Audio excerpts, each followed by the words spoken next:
Okay, hello everyone. I have the pleasure today to be in conversation with Linda Weiner. Linda is the author of a central book on the CICS curriculum, Sensate Focus in Sex Therapy, the illustrated manual, this text, which is essential reading for our students.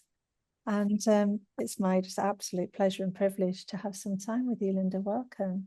Yes, thank you so much for asking me. And I'm so delighted to that students are interested in the book and in Sensate Focus, which I've spent sort of my life because it's such an effective treatment that I wanted to get it out there about, how one does it and adapts it and what the purpose of it is more specifically. Yeah. Yeah, absolutely. And I know that in our conversations before our recording, I was explaining to you that it was your book that made Sensate Focus make sense to me. Because during my training, the programs that we were taught didn't make sense because we'd come so far away from the original, that we had these programs that were a mix and match of a mindfulness touch program with a sexual enhancement program, and that's not the same thing. So it didn't make any sense to me during my training. And I'm very lucky that your publication timed with the start of our organization, and it clarified it all for me. So really, really, really beautiful and important book. Thank you. So what I would like to do is just to ask you a number of questions so we can expand on your knowledge of Sensate Focus for our students. And we'll just see how our conversation goes from there, if that's all right. Sure. So I have my questions just here on the screen. So when I look across, that's what I'm looking at. I'm not looking at another person or an animal, or and just to be clear. And I want to make sure I turn off my phone. No. Okay. It says silent, but I heard a ding. Okay. Right. And the other thing I want to share with you is that we are recording on the 5th of November, which is bonfire night in the UK. And for the last 20 minutes, there have been multiple firework noises outside the office. So if we hear explosions, it's hopefully just fireworks here in the UK.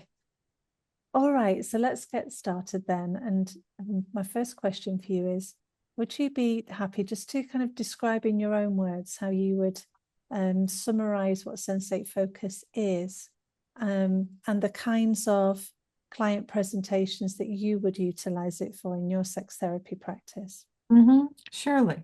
So Sensate Focus is a series of structured, hierarchical touching opportunities that begin with wherever the client is. It might be that there's someone who's sexually traumatized, and instead of beginning nude with some lighting on in the bedroom with breast and genital off limits touching, it might begin in the living room, actually, and it might involve just hand caress or whatever the individual might find is a reasonable first step for them, given their background and their concerns. But generally, it's used for every sexual dysfunction. Uh, uh, Most of the clients that I see have low sexual desire on the female side, and also on the male side. There's more and more indication that there are many more men that are struggling with issues of low desire. And when I say men, I'm predominantly talking about cisgender men. But the book and in practice, Sensate Focus is used for a wide variety of people of all orientations and genders and body types.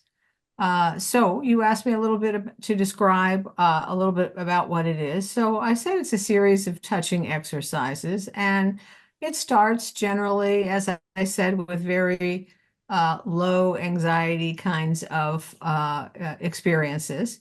So breasts and genitals off limits, and if the person or persons would like to wear underwear to start with rather than nude, that's fine.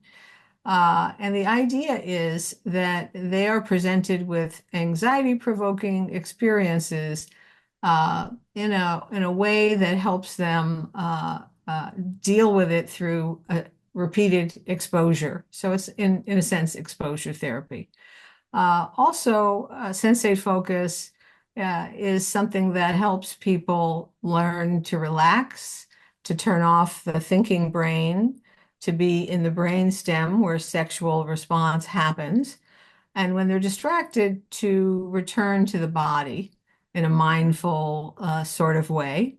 What Masters and Johnson, when they did their initial experiments, they used sexually functional volunteers in the laboratory, hooking them up with all sorts of gadgetry and measuring, galvanic skin response and number of contractions and so on and so forth.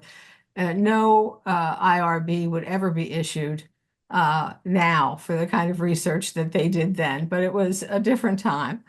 And the idea was to learn from the people who were sexually functional what they were doing and how they were thinking that allowed them to be such, so that you could apply it to people who were having sexual difficulties.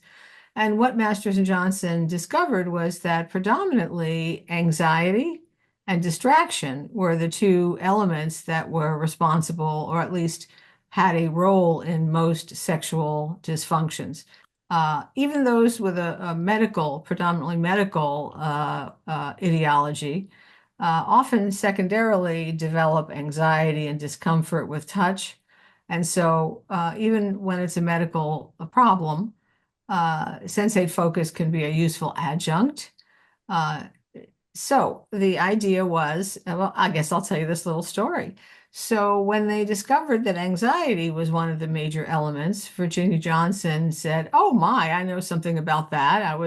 I had issues as a little girl, and my mother used to trace my face with her fingers in order to help me relax." Okay, and many people have had the experience of some people have had caretakers who have rubbed the inside of their arms very lightly, or a back rub to help them relax and get to sleep. So it made sense that touch would be primary in helping people overcome discomfort and anxiety, especially if there was no expectation for any kind of response. So that you touched for yourself, which is what sexually functional people do. We have this very romantic idea that I touch you and turn you on and make you orgasmic, while you're touching me and turning me on and making me orgasmic. And as Bill Masters used to say, it's a little like the idea of two people feeding each other chocolate pudding to each other's mouths in the dark. Okay. that that we actually it's not very romantic, but we actually turn ourselves on using the other person on lend-lease by mutual agreement with their consent. We turn ourselves on and create our own arousal and orgasm, and our partners, if there is a partner, or our toys, aid and abet, so to speak. So the idea was the touch itself had a way of relaxing people, especially if they came from a root of a lot of pressure to have sex. You see this a lot in low desire couples where one has a higher sex drive. There's no problem initially because they're newly infatuated, and brain scans show that when you're newly infatuated, your brain looks a little bit like an obsessive compulsive personality disorder. You can't sleep, you fall asleep with the phone in your ear. And usually sex drives are matched at that point in time, but they don't stay that way. And the problem is transitioning to can't keep my hands off you to something else. And when there then becomes evidence of one having a higher drive than the other, and often it is those who are female identified that find that they're not as interested, that they're perhaps more thinking about caretaking others, and maybe they're in the sandwich generation, maybe they're working a full-time job and find it more difficult to turn off their brain, whereas male-bodied people find it generally easier. They're aroused by visual stimulation. I say they're as aroused by you dropping your bra off as for a female, it takes 20. First of all, for a female, it generally takes, you have to have a calm mind. You have to like your body at that moment. You have to like your partner at that moment.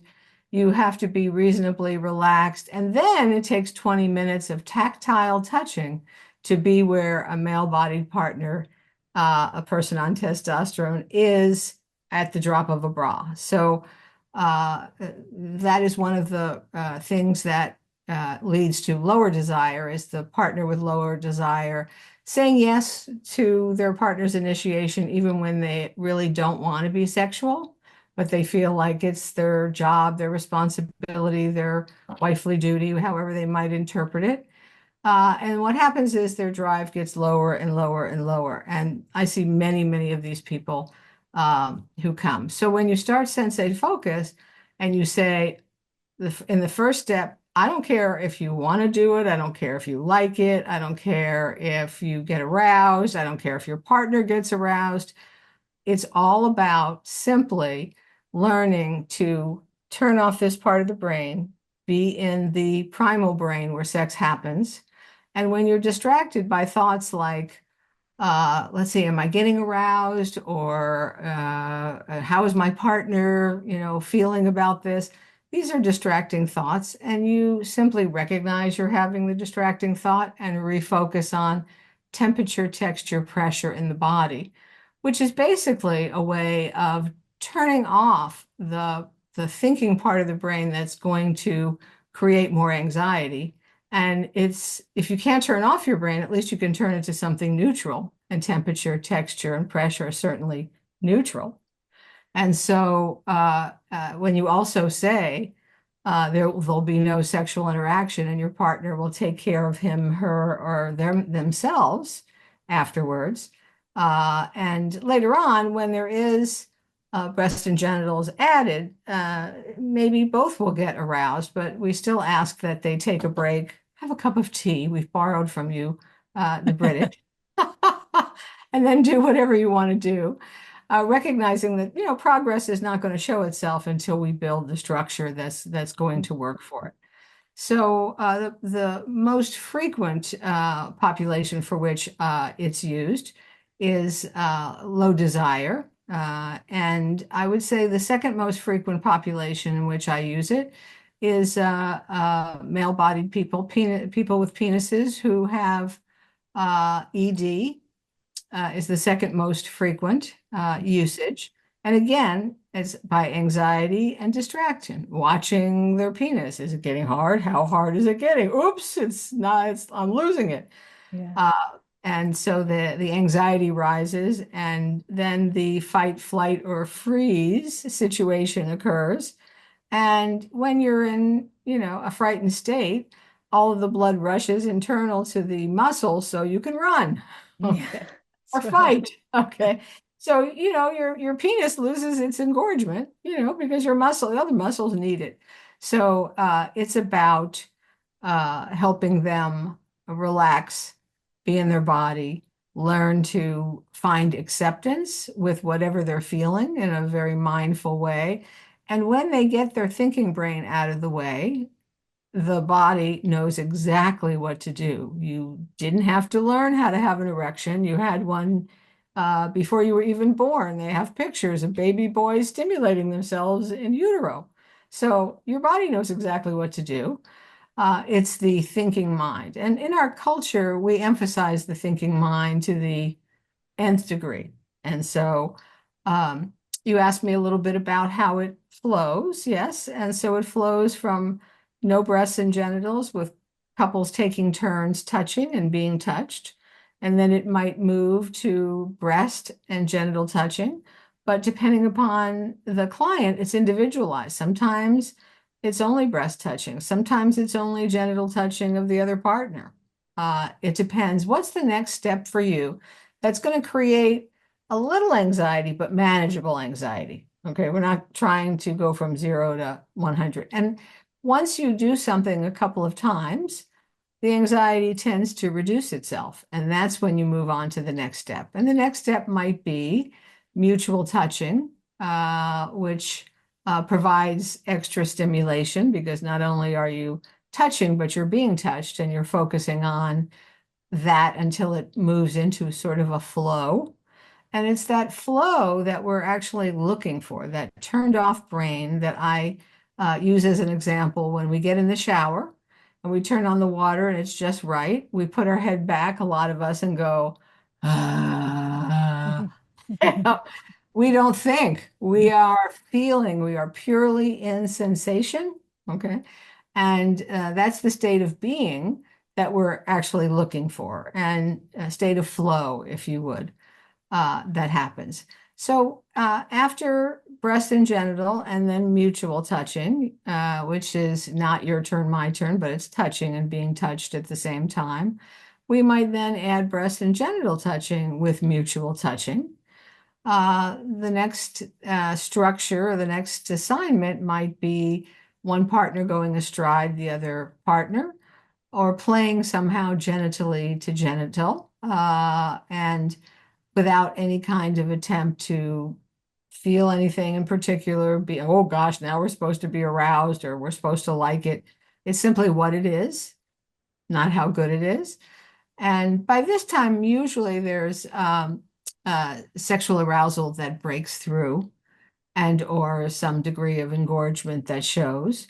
And usually by this time, in people with penises, they start waking up with erections, even though they never have had any for months or years because they've suppressed all sexual feeling.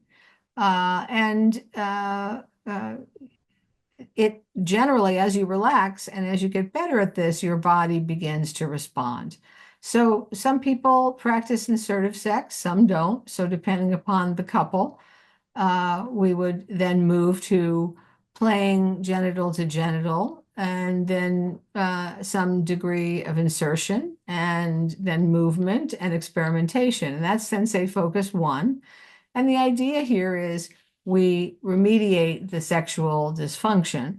Then we move on to Sensate Focus 2, where you begin to tell your partner or move your partner's hand to where you would like to experiment with being touched. And then a show and tell, and maybe completing a survey of all the things you would like to have tried if you were feeling good about your body and its reliability to function. So we move on to what Peggy Kleinplatz, yes, refers to as, optimal sexual interaction. Thank you so much for that. I think there are so many threads in that my mind picks up. The importance of adaptation and individualization to the people that we're working with. Because I'm very aware that there are some kind of protocols or teaching of the Sensate Focus as an absolutely invariant protocol that you fix, and it doesn't fit with humankind, doesn't fit with adapting for different types of bodies, different types of couples and pairs, gender pairing, disability, comfort. So I think that that was something that would never make sense to me, to be rigid. And I can hear your commitment to adaptations. And I think what Sensate Focus does is really give us give our clients the how-to of the foundations of partner contact, which is the focus on touch, and that as you say, then a slightly unromantic idea that actually good sex is about attention on your own sensation, whether you're touching someone else or they're touching you. So yeah, excellent stuff. It's I was taught in a way that Sensate Focus 1 and 2 were mixed together, which is why it made no sense. Yes. Well, interestingly, in 1970, in their first book, Human Sexual Inadequacy, Masters and Johnson did mix touch for pleasure with the idea of, not being concerned about sexual response like arousal or erection, but they considered that any touch would be pleasurable. And then they, I think, realized that, for people with a sexual problem, maybe it's not pleasurable at all to begin with. It's terrifying, And so their theory began to evolve to eliminate the first phase being anything about pleasure, giving or getting pleasure, because that's a performance, right? How can Right. I'll give you pleasure? Not so much. And so they changed it to be more focused on touching for yourself and being mindfully in your body without the pressure or expectation. And that helped further to reduce anxiety, because we know that anxiety reduces all the chemicals that Yeah, are the antithesis of relaxation and sexual arousal. exactly. And we know that a key step to addressing desire discrepancy is establishing safety. And it's Hmm. safety for both partners, because one partner maybe who is characterized in the relationship as having the higher sex drive or interest has experienced, by the time we meet them, multiple rejections of Hmm. their initiation, so they don't feel safe. And a person with a lower desire feels pressured, and the pressure is, as anxiety inducing, and switches off desire. So Exactly. the first step is establishing safety, and Exactly. and that's what Sensate Focus does. Hmm. Taking any form of performance away, any expectation away, and when we do that, lo and behold, it happens. It works. It Yeah, works. Often couples are terrified to do even the first sensate focus without breasts and genitals, and really dread it and avoid it. And that's part of the whole therapeutic process, is how to help people buy into it and at least try it. yeah, Because by the end of the first session, most are saying, "Oh my goodness, I felt so relaxed. I felt so loved. I felt so tender toward my partner." So it has this bonding effect. And of course it does, because when we were infants, very often we were held and in skin to skin contact with the person who was feeding us. And that experience of touch, body to body, skin to skin, was what helped us feel bonded, relaxed, and safe. exactly. That's how Mhm. oxytocin is released, and when Exactly. sex becomes a partnered problem, Hmm. all touch goes, because there's a fearfulness of any touch might mean something is expected, Exactly. and that's the So safety structure, isn't it? yes, you bring up a very important point, because when couples come, they've often, when they're not having a sexual relationship, then the partner with the lower drive doesn't want to be affectionate, because that might trigger the partner with the higher drive to want to be sexual. Mm. And so affection goes, and then communication goes, and then alienation begins. And Yeah, the state of affairs that I might see a couple come in. And I want to say, Sensate Focus is not just for couples. For an individual that might have had some sexual trauma, or has a phobia about their own body, individual touch, individual sensate focus is often used first, so that yes, the person themselves begins to get a handle on and become comfortable with sensation in their own body and practicing the right, skills. So, or people yeah, without partners yeah, can use sensate focus individually as well. yeah. We Mhm. describe that in our school as self-focus, um, Yes. to distinguish it from the partnered sensate focus process, but the Mhm. process is the same. Yes. So Hmm. we're in strong agreement on all of this, which I knew we would be. I'm just going to sorry, get my computer to wake itself back up again. Here we go. Thank you for that thorough review of Sensate Focus, and Hmm. that we both appreciate just how valid an approach it can be. But there are some situations where we need to be very cautious about a sex therapy program with couples, or if we're working with an individual, and then they might be thinking about what they take home from our sessions.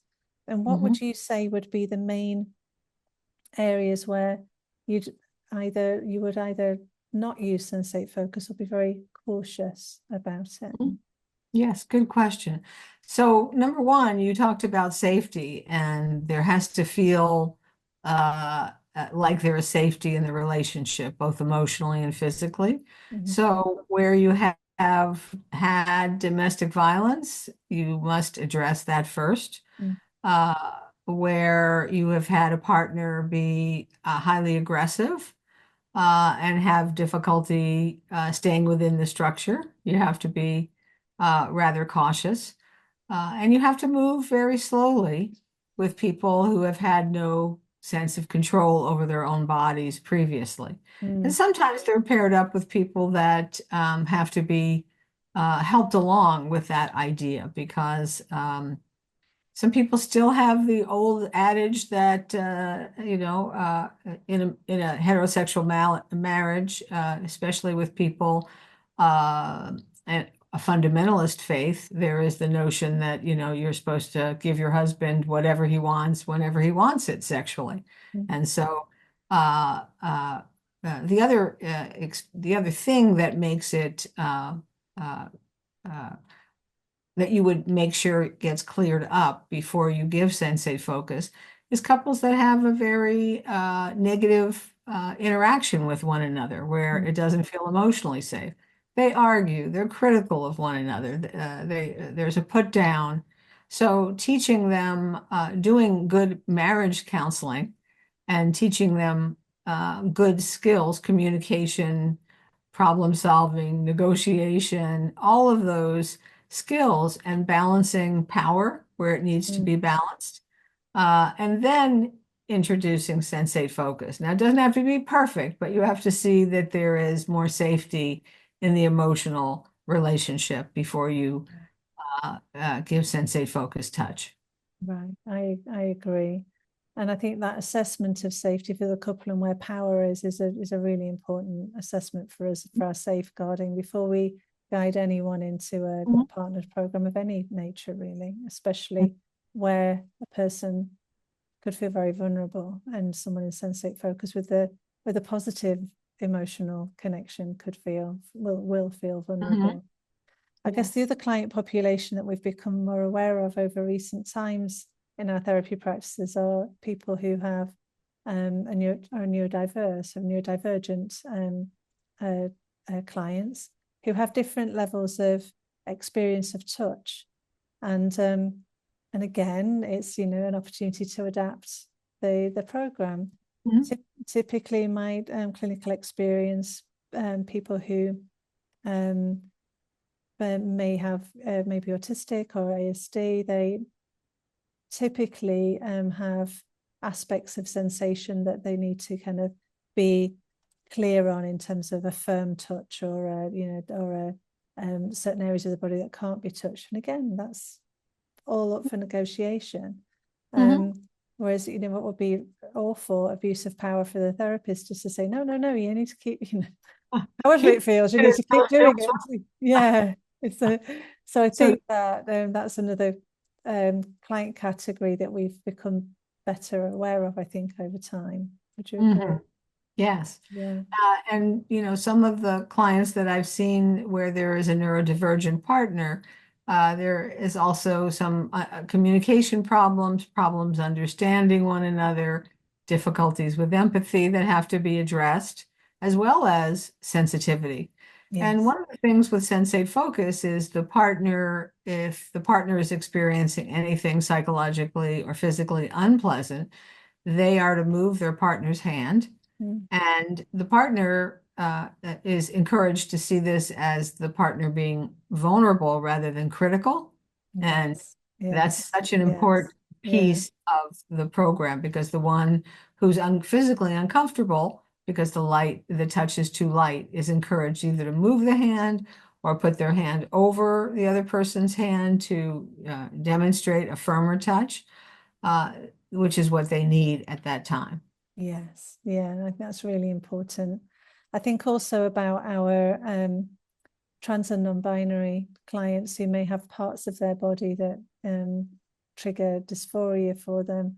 Mhm. And again, we'd be talking about how could particular parts of their body remain covered or not touched, because that's Mhm. part of the process of relating within that particular relationship, whilst that person's working through potentially, gender affirming processes. So I think that's, for us at our school, we have a pluralistic approach to psychotherapy. So we have an inbuilt resistance to there being one right way for anything. We like to adapt. We also have a big value around inclusivity and avoidance of heteronormativity. So, it's really lovely to see just how beautifully that was covered in the book in terms of the various types of bodies and abilities and positions being covered in the book. And you can see that that's reinforced in the way that you're speaking about the program. It's good. It's good stuff. Right. I've lost my screen again. Why is it keep switching itself off?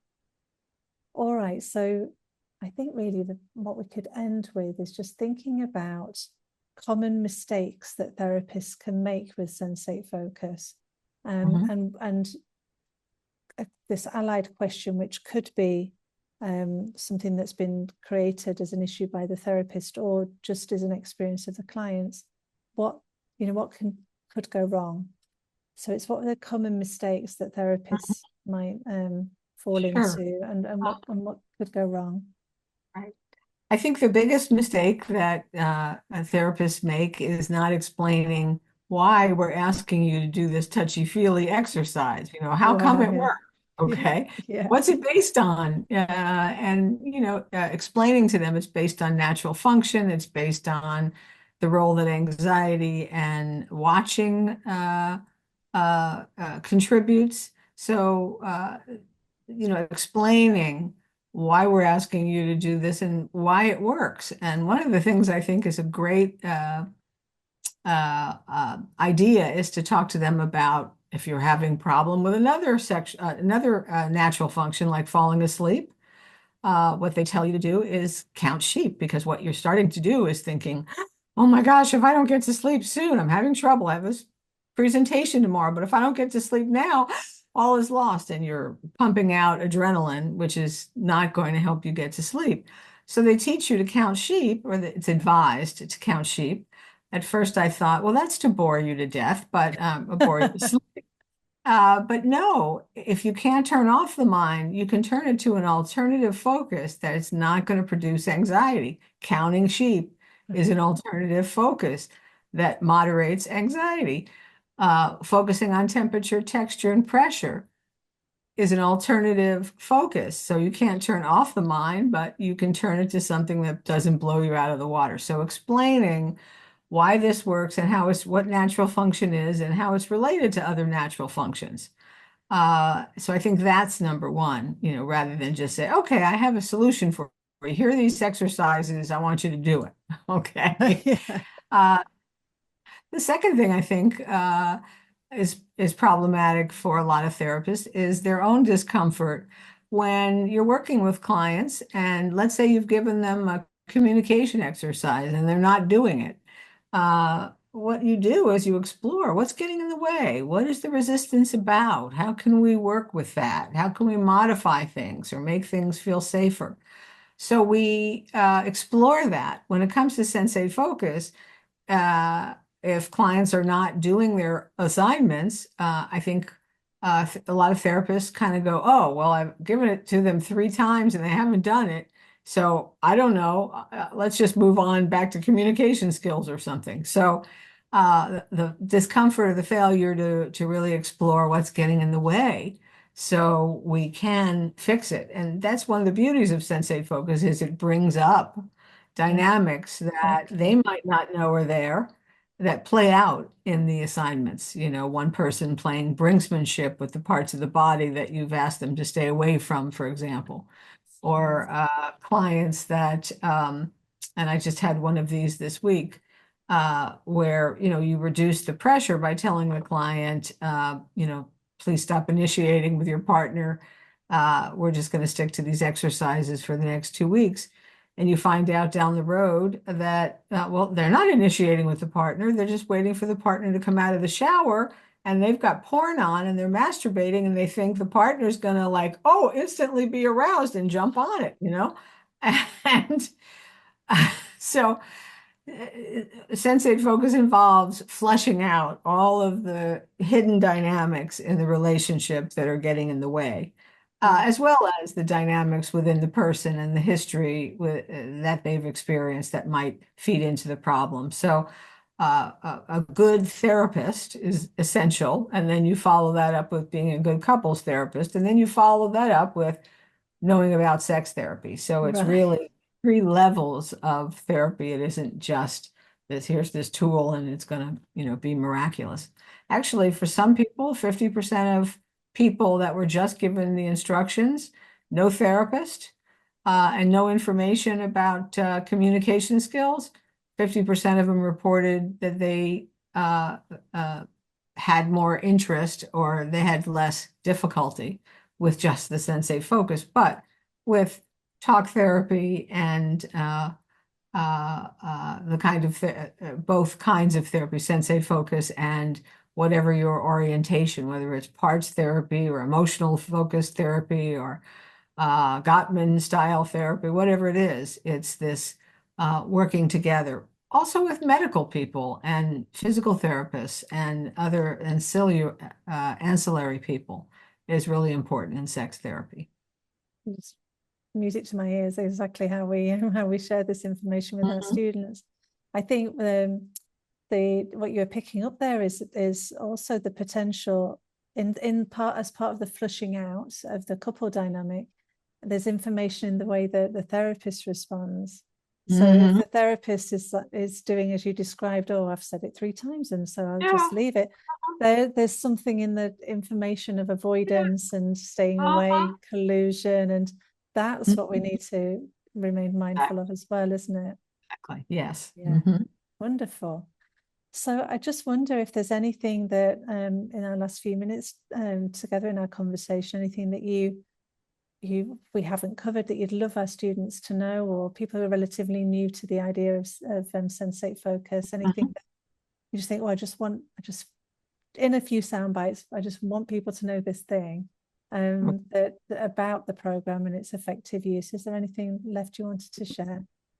I do want to share. I want to let people know that there is a website now in which a lot of my webinars are learning opportunities. The website is sensatefocustouch.com, and people can find a variety of webinars on managing difficult cases or working with sexual trauma or various variations that might help them in broadening their understanding and information about how to use Sensate Focus. Goodness, thank you so much for sharing that resource. We'll put that link into the students' videos, and that sounds incredibly generous, and I'll go and look at all of those myself as well to improve my knowledge. Linda, it's been an absolute pleasure, and I really appreciate you spending the time with us and us figuring out the time differences between us so that we could have our call. We both had an overlap on insecurity around time zones, didn't we? Absolutely. Thank you so much. It's been a complete pleasure. Thank you for asking. Bye now. Bye.